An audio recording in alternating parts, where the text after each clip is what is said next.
U.S. military's robotic XS-1 reusable spaceplane like an aircraft. The U.S. military's Defense Advanced Research Projects Agency, DARPA, will soon select a company to build its robotic XS-1 spaceplane, according to media reports.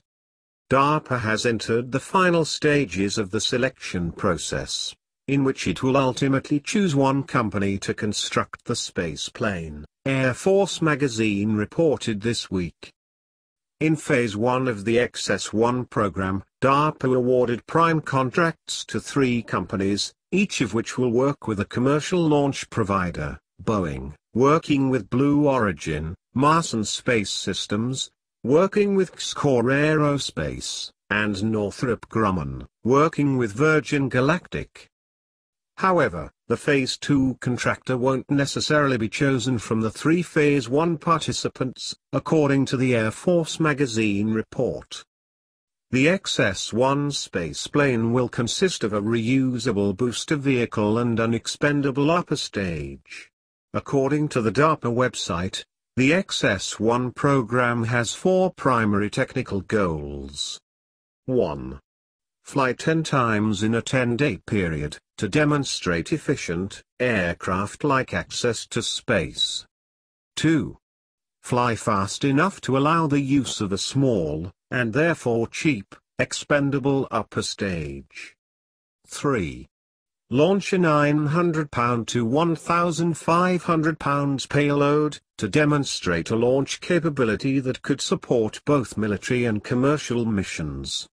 The same XS-1 vehicle could eventually also launch future payloads in excess of 3,000 pounds, by using a larger upper stage. 4. Reduce the cost of access to space to about $5 million per flight for payloads of at least 3,000 pounds.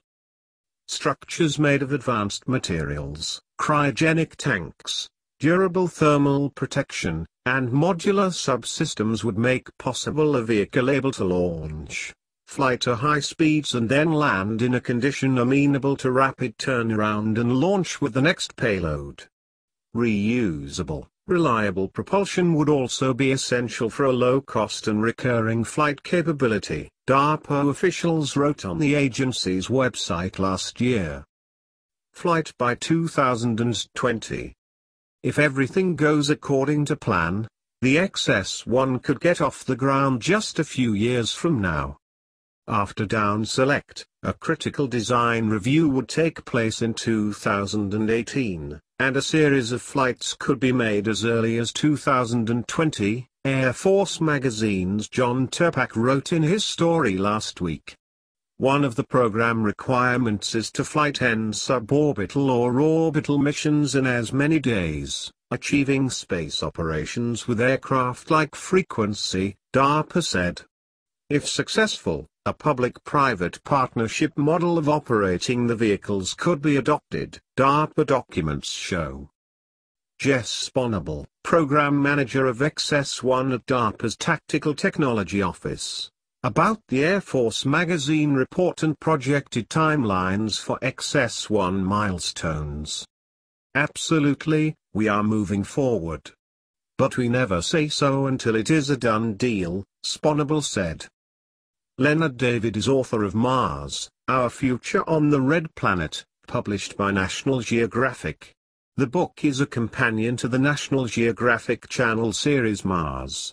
A long-time writer for space, David has been reporting on the space industry for more than 5 decades. Thank you for watching. Please like, share, comment, and subscribe.